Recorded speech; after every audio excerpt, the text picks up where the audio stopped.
যশোরের শার্শায় উলাশী যাদুনাথপুর খালের পুনঃখনন কাজের উদ্বোধন করবেন প্রধানমন্ত্রী তারেক রহমান। খালটি সচল হলে কৃষি সেচ ব্যবস্থা ও জলাবদ্ধতা নিরসনে গুরুত্বপূর্ণ ভূমিকা রাখবে বলে মনে করছেন স্থানীয়রা।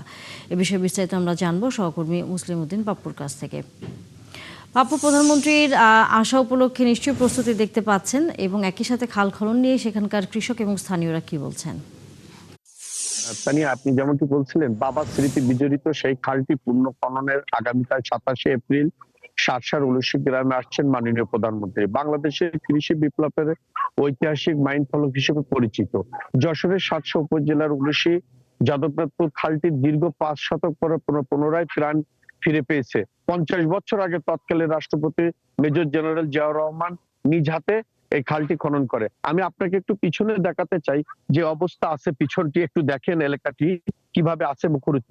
হ্যাঁ, মেজর যে এবং নিজ হাতে তুলে নিয়েছেন। এই খালের খননটি কাজ শুরু করেছিল ঠিক সেই ইতিহাসের ধারাবাহিকে আগামীকাল 27শে এপ্রিল মিত্রপ্রায় এই খালটি পুনরায় কর্মসূচি উদ্বোধন করবেন প্রধানমন্ত্রী তারেক রহমান। প্রধানমন্ত্রী আপনার আগামী কালকে কেন্দ্র করে গোটা শার্শা বিশেষ করে উলুশী এলাকায় এখন উৎসবমুখের পরিবেশন বিরাজ করেছে। ব্যাপক প্রস্তুতি গ্রহণ করা হয়েছে এবং সকলের কার্যক্রম প্রায় শেষের দিকে এলাকায় সাজসজ্জ পরিষ্কার পরিচ্ছন্ন ও নিয়ন্ত্রণ সার্বিক প্রস্তুত সম্পন্ন করেছে। 1976 সালে 1 নভেম্বর তৎকালীন রাষ্ট্রপতি মেজর জেনারেল জিয়াউর রহমান তার নিজ হাতে কোদাল তুলে নিয়ে যশোর শার্শা উপজেলায় এই বেতনা নদীর সংযোগ উলুশী যাদবপুর প্রায় 4 কিলোমিটার খাল খননের। মুসলিম উদ্দিন পাপ্পু, অসংখ্য ধন্যবাদ আপনাকে। নিশ্চয়ই ফিরবো পরবর্তীতে।